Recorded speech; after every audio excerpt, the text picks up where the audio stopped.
एक छोटे से गांव में एक खरगोश रहता था जिसका नाम राजा था। राजा बहुत तेज और चांचल था।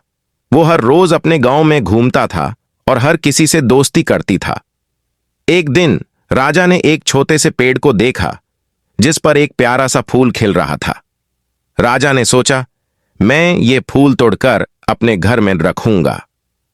राजा ने पेड़ पर चढ़ाई की, लेकिन वो पेड़ बहुत ऊंचा था।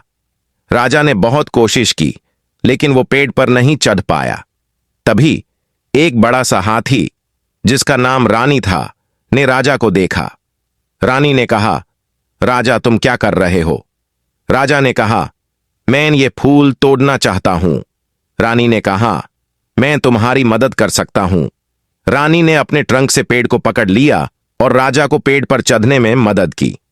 राजा ने फूल तोड़ लिया और रानी को कहा, धन्यवाद रानी। राजा और रानी ने दोस्ती की और हर रोज एक नए एडवेंचर पर गए। वो दोनों ने मिलकर बहुत मस्ती की और कभी कभी राजा को फूल तोड़ने में मदद की। एक दिन राजा ने रानी को कहा, रानी तुम मेरे लिए क्या कर सकती हो? रानी ने कहा, मैं तुम्हारे लिए कुछ भी कर सकता हूं राजा। राजा ने कहा, मैं चाहता हूं कि तुम मुझे दुनिया की सबसे प्यारी चीज दिखा दो। रानी ने कहा, ठीक है राजा। रानी ने राजा को एक प्यारे से बग में ले गई। बग में बहुत सारे फूल खिल रहे थे। राजा ने कहा, यह तो बहुत प्यारा है। रानी ने कहा, यह तो सिर्फ शुरुआत है राजा। रानी ने राजा को एक प्यारे से तालाब में ले गई। तालाब में बहुत सारे मछलियां तैर रहे थे। राजा ने कहा, यह तो बहुत अजीब है। रानी ने कहा, यह तो सिर्फ शुरुआत है राजा।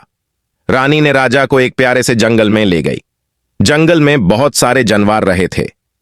राजा ने कहा, यह तो बहुत प्यारा है।